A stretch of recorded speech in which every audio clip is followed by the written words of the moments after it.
It is the best of times. It is the worst of times. In the year 2014, people have access to a breadth and depth of information unimaginable in an earlier age. Everyone contributes in some way. Everyone participates to create a living, breathing mediascape. However, the press as you know it has ceased to exist. The Fourth Estate's fortunes have waned. 20th century news organizations are an afterthought, a lonely remnant of a not too distant past. The road to 2014 began in the mid-20th century. In 1989, Tim Berners-Lee, a computer scientist at the CERN Particle Physics Laboratory in Switzerland, invents the World Wide Web. 1994 sees the founding of Amazon.com. Its young creator dreams of a store that sells everything. Amazon's model, which would come to set the standard for internet sales, is built on automated, personalized recommendations, a store that can make suggestions. In 1998, two Stanford programmers create Google. Their algorithm echoes the logic of Amazon. It treats links as recommendations, and from that foundation powers the world's most effective search engine. In 1999, TiVo transforms television by unshackling it from the constraints of time and commercials. Almost no one who tries it ever goes back. That year, a dot-com startup named Pyra Labs unveils Blogger, a personal publishing tool. Friendster launches in 2002, and hundreds of thousands of young people rush to populate it with an incredibly detailed map of their lives, their interests, and their social networks. Also in 2002, Google launches Google News, a news portal. News organizations cry foul. Google News is edited entirely by computers. In 2003, Google buys Blogger. Google's plans are a mystery, but their interest in Blogger is not unreasonable. 2003 is the year of the blog. 2004 would be remembered as the year that everything began.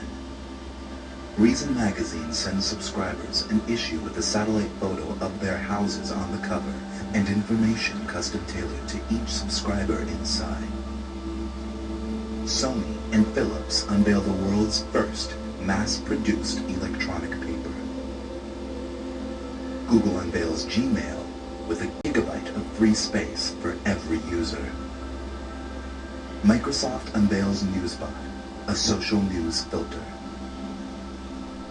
Amazon unveils A9, a search engine built on Google's technology that also incorporates Amazon's trademark recommendations. And then, Google goes public. Awash in new capital, the company makes a major acquisition. Google buys TiVo. 2005. In response to Google's recent moves, Microsoft buys Friendster. 2006. Google combines all of its services, TiVo, Blogger, Gmail, Google News, and all of its searches into the Google Grid, a universal platform that provides a functionally limitless amount of storage space and bandwidth to store and share media of all kinds, always online, accessible from anywhere. Each user selects her own level of privacy. She can store her content securely on the Google Grid or publish it for all to see. It has never been easier for anyone, everyone, to create as well as consume media. 2007.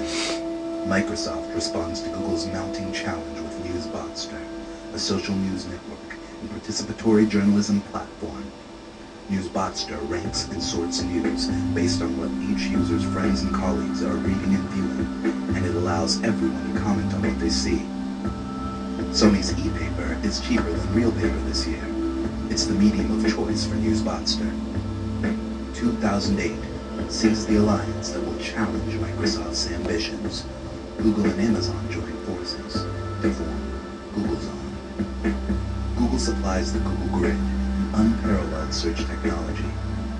Amazon supplies a social recommendation engine and its huge commercial infrastructure. Together, they use their detailed knowledge of every user's social network, demographics, consumption habits, and interests to provide total customization of content and advertising. The news wars of 2010 are notable for the fact that no actual news organizations take part. googlezon finally checkmates Microsoft with a feature the software giant cannot match. Using a new algorithm, googlezon's computers construct news stories dynamically, stripping sentences and facts from all content sources and recombining them. The computer writes a news story for every user.